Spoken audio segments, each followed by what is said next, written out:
North Korea, एक ऐसा देश जो रहस्यों में डूबा हुआ है, दुनिया से कटा हुआ। यहां राज करता है किम जोंग उन, एक ऐसा रहस्यमय शख्स जिसके पास असीम ताकत है। उसका एक एक शब्द कानून है, उसकी हर हरकत पर नजर है। नॉर्थ कोरिया को समझने के लिए उस इंसान को समझना जरूरी है जिसके हाथों में इसकी किस्मत है।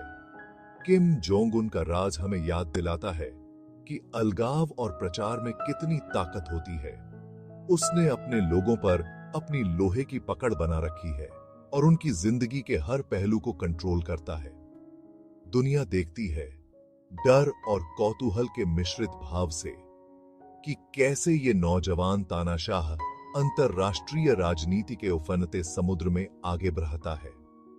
उसकी कहानी सिर्फ राजनीतिक चालबाजी और सैन्य शक्ति की नहीं है, ये एक इंसान की कहानी है, ताकत और अलगाव की, महत्वाकांक्षा और डर की।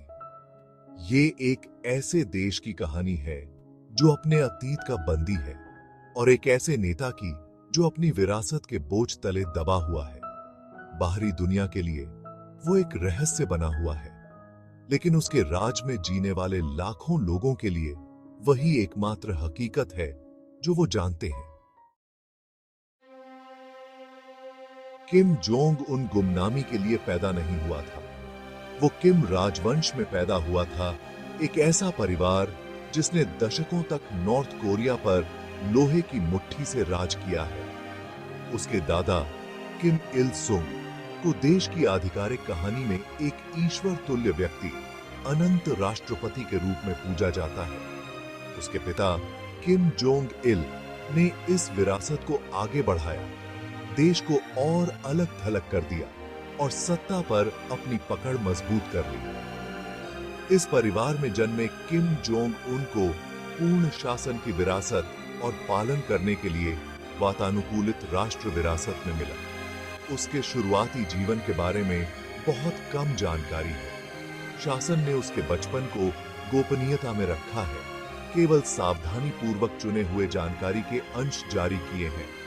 कुछ रिपोर्टों का सुझाव है कि उन्हें स्विट्जरलैंड में शिक्षित किया गया था। ईसाई एक ऐसी दुनिया का अनुभव कराया गया था जो उस दुनिया से बहुत अलग थी, जिस पर वह एक दिन शासन करेगा। अन्य लोग शासन के केंद्र में बिताए बचपन को चित्रित करते हैं। विलासुरी और विशेषाधिकार से घिरा हुआ है, लेकिन साथ ही उनके परिवार की शक्ति की हमेशा मौजूद छाया भी है। विवरण चाहे जो भी हो, एक बात निश्चित है, किम जोंग उन के प्रारंभिक वर्ष सत्तारूढ़ वंश के सदस्य होने के साथ आने वाले अद्वितीय दबावों और अपेक्षाओं से आकार पाए थे। 2011 में जब किम जोंग इल की मृत्यु हुई तो पूरी दुनिया की सांसें थम गईं। इस अलग थलग और अप्रत्याशित राष्ट्र का नेतृत्व कौन करेगा? इसका जवाब जल्द ही मिल गया। सबसे छोटा बेटा किम जोंग उन उत्तराधिकारी बनेगा। वह युवा था, अनुभवहीन था और सत्ता के अंदरूनी हलकों के बाहर काफी हद तक अज्ञात था। फिर भी वह अपने अधिकार को मजबूत करने के लिए तेजी से आगे बढ़ा। उसने अपने पद के लिए किसी भी खतरे को खत्म करते हुए संभावित प्रतिद्वंद्वियों को अक्सर अपने ही परिवार से साफ किया। उसने सेना पर शासन का नियंत्रण कड़ा कर दिया, जिससे उनकी वफादारी सुनिश्चित हो गई। किम जोंग उन ने अपने परिवार के आसपास के व्यक्तित्व के पंथ को अपनाया। उसने खुद को सही उत्तराधिकारी, अपने दादा की विरासत के अवतार के रूप में प्रस्तुत किया। वह नियंत्रण बनाए रखने में भय और वफादारी की शक्ति को समझता था। उसने उन लोगों को पुरस्कृत किया जिन्होंने अटूट निष्ठा का वादा किया और क्रूर दक्षता के साथ असंतोष के किसी भी संकेत को दंडित किया। उसकी निगरानी में नॉर्थ कोरिया एक ऐसी भूमि बनी रही जहां सूचना पर कड़ा नियंत्रण था और असंतोष को तेज और निर्मम प्रतिशोध के साथ पूरा किया जाता था।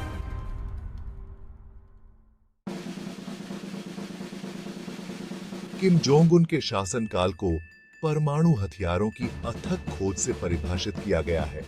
वह उन्हें अपने अस्तित्व की गारंटी विदेशी हस्तक्षेप के खिलाफ एक निवारक के रूप में देखता है।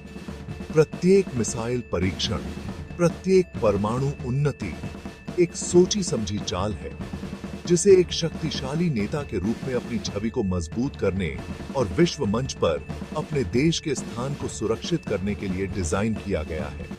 इन कार्रवाइयों ने अंतर्राष्ट्रीय समुदाय की निंदा की है, प्रतिबंध लगाए गए हैं, बातचीत का प्रयास किया गया है, फिर भी किम जोंग उन अड़े हुए हैं। उसने दुनिया को संघर्ष के कगार पर धकेलते हुए जोखिम भरी बहादुरी का खेल खेला है।